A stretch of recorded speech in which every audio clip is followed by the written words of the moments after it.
Hello crafty friends, I'm Lien from Studio Kato and I am so happy to finally be back with another video. I have been sick for a while and my voice sounded horrible. It's a little better now. I think I still sound a bit congested, but I'm going to roll with it and we're going to get back into video making now. So I made a bunch of cards for the February release from Spellbinders. And I love them all and I never got around to sharing them, so they're a little bit late, but I did check and this product is still in stock. And it's a really great one to get if you like stitching on cards, because this video is actually a Shop Smart video and I'm hoping to make more of these.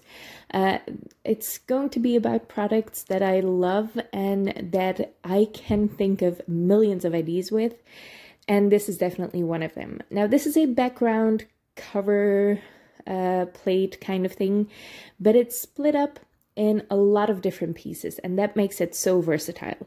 Now Spellbinders has quite a bit of these, just pieces of dies that you can connect together to make a whole card front with.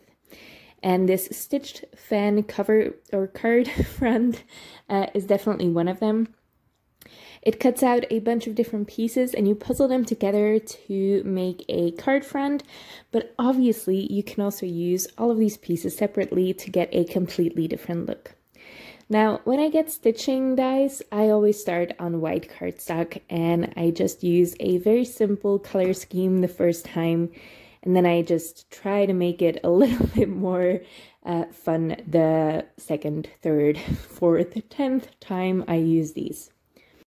I think stitching dies, especially the ones from Spellbinders, are great if you don't want to put a lot of thinking effort into your cards, because this one especially is just going around in circles or half circles for most of this.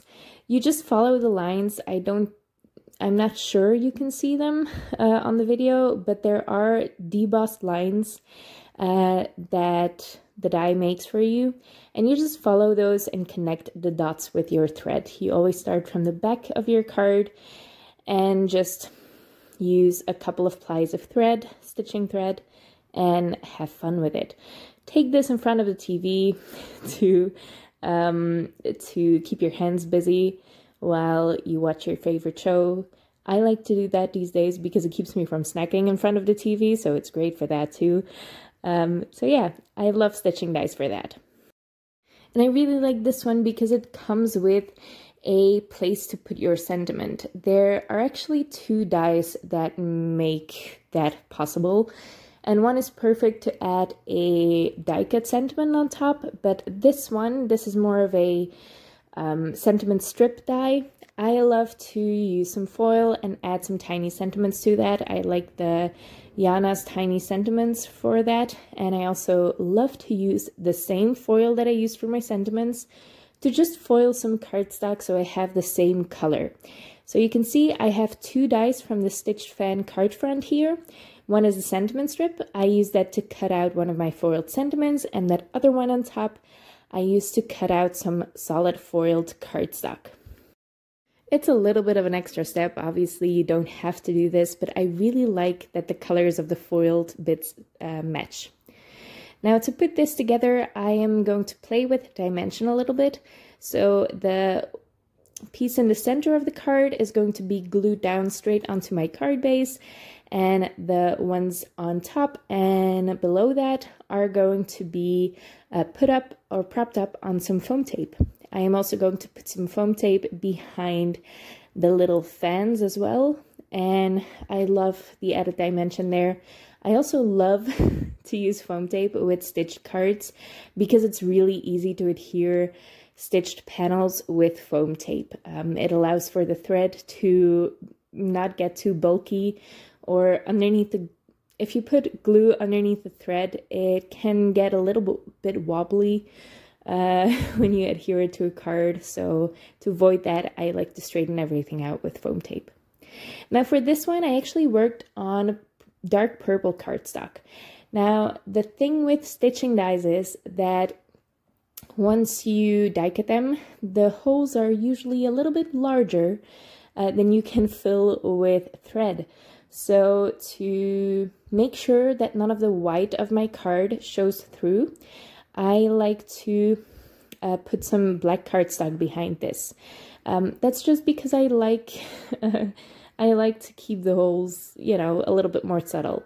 And if there was white peeking through, that wouldn't be very subtle at all. For the rest, this card is just the same as the last one, and I even made a third one, a pink or an orange one. I'm not entirely sure which one I showed, but you will see them all at the end.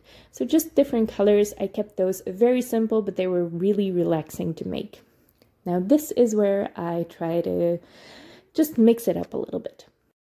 I'm not going to show you the stitching for this one, but I did essentially the same thing. I just followed the stitching pattern, but I only used those half circles.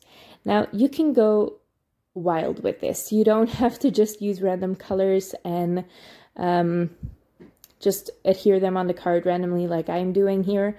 I'm trying to make some sort of geometric pattern on my card and I really like it. But you could even make these little citrus pieces, add some coloring to them in citrus colors. These would make great orange slices or lemon slices. This would be really fun for summer. You can go wild with this, and you don't just have to use this shape. I think the piece that you cut twice, so for the top and the bottom of your card, if you just use that and stitch that, you can put some flowers in between. It could act like a beautiful frame. So I really like background. It's not a cover plate, so I'm always struggling to know what to call this. But just a background product that you can split up into different pieces. It really gives you the opportunity to stretch your supplies and get more use out of them. Now again, the piece that I will probably use the most of this die set is going to be that sentiment strip. I'm again using a sentiment from Yana's Tiny Sentiments. I love this foil set. I often use really small sentiments on my cards because usually I like the card too much to put a huge sentiment on the card.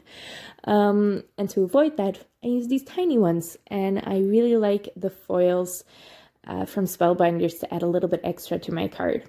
Now this is my favorite way these days to make gold and white sentiments.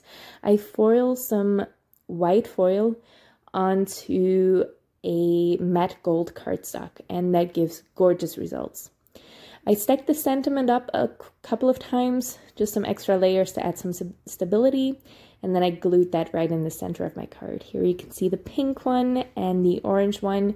You can see I used 3 different colors of thread, so from light to dark. And for the purple, I did a little bit differently, but it's just stitching. You can do whatever you want with this. Oftentimes stitching dies can look very constraining because you can really only make one sort of card with them, and that's usually very expensive to buy one die set for one card. But dies like this that you can split up, that you get a lot of different pieces in, they're really great to stretch your supplies and get a lot of different uses from.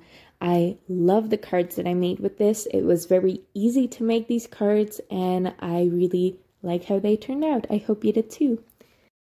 I'm a little out of practice doing voiceovers. I am sorry if this was all over the place. I hope you still enjoyed it, and I hope you get some more ideas for this die set, but also other die sets that you can buy. Just keep in mind that the more pieces a die set has, the more versatile it can be. It's very simple. Thank you so much for watching, and I hope to see you next time.